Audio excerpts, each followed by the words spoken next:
If there is more than one, this is our expert Zoom bomber. If there are any other folks besides the Zoom bomb expert that would like to speak, please form a line if you could. Maybe over on Miss Hammond's side would be appreciated, or whatever works. Thank you. Is this on? All right, there you go. Touche, Mr. Chairman.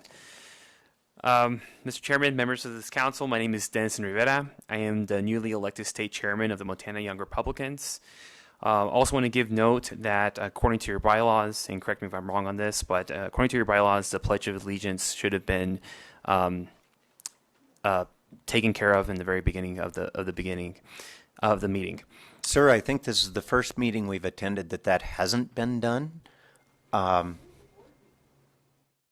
The Go ahead. board meeting always has the Pledge of Allegiance, but I've been here 10 years. The council has You're not, right. has not You're done right. that. We did. I remember saying the pledge. Perhaps it was the last joint meeting. Seems like at OPI. Yes. Okay. Okay. Well, I think you guys should have that taken care of and have that either part of your minutes or our respect, especially with being at the Capitol. But with that being said, I'm here today in strong opposition to the draft revision, Principle 3, Item B, which states, professional educators demonstrates a commitment to equity and inclusion and respects human diversity. The main reason why I oppose this provision is because equity, inclusion, and diversity code would be used as a moral weapon by hyper-partisan individuals who wish to subjectively discriminate against white students, racially profile minorities, and creates gender inequality.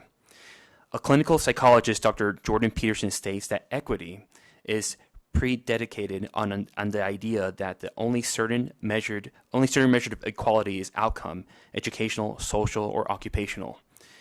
The equity pushers assume axiomatically that if all positions at every level of the hierarchy in every organization are not occupied by a proportion of the population that's precisely equivalent to that proportion in a general population, that systemic prejudice such as racism, sexism, and homophobia is definitely at play.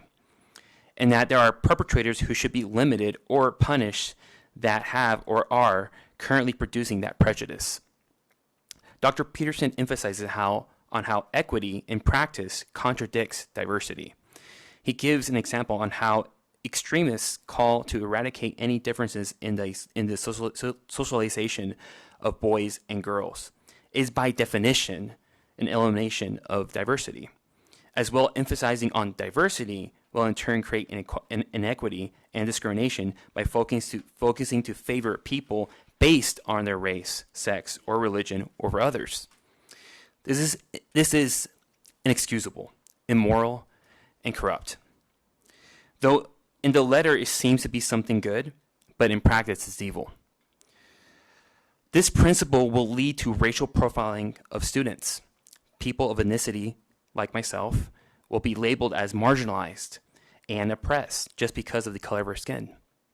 This is already happening in Montana, where I'm expected to be unsuccessful and oppressed because of the color of my skin rather than my merits. It's unjustifiable to suggest that marginalized people is synonymous with minorities. My family came to this country to be free of oppression and for opportunity, and not to be labeled as insignificant, which is the definition of marginalized. And in turn, this is prejudice against white-skinned students because it is, in turn, will identify them to be racist perpetrators just because they are white, which is also significantly dangerous for the Latino community. Why? Because we aren't a race, but ethnicity. Latinos literally consist of all color skin there is, including white people. My dad is 100% Colombian, speaks more Spanish than English, has blonde hair, green eyes, and white skin. My brother looks just like him, but was born in Puerto Rico, and yet both don't consider themselves to be white. Therefore, in the name of equity, should my father and brother be treated differently because of their skin color? Or even perhaps labeled as inherently racist because they are white? This principle at its core is a component of critical race theory that, as you all know, is banned from Montana because of the Attorney General's opinion, which specifically states to be discrimination and concludes that it violates federal and state law. Don't break the law. If that isn't enough for you to reject this provision, then consider Equal Educational Opportunities Act, which prohibits public schools from discriminating on the basis of race, color, or nationality. The Civil Rights Act of 1964, which prohibits schools that receive public funding from discriminating on the basis of race or religious beliefs. The Educational Amendment of 1972 that bans discrimination on the basis of gender or sex. And the 14th Amendment of the Constitution that prohibits denying individuals the equal protections of the law. Equal is quite different from equity. Equity focuses on the equality of outcomes, meaning ensuring proportionality of an outcome for all.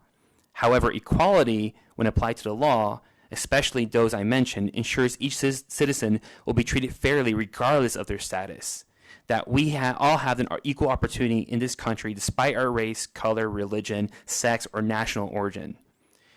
I don't need you to ensure an equal outcome for minorities, but instead, your job is to ensure we all have the equal access to education and the equal opportunity to succeed. Mr. Chair, and in conclusion, I implore this body to reject the principle using equity, inclusion, and diversity, and instead replace it with, at any time, will not discriminate on the basis of race, sex, or nationality as a commitment to the community, or leave it as it was before the revision. Thank you, and if you have any questions for me, I'm available for questions. Thank you. Thank you, Mr. Rivera.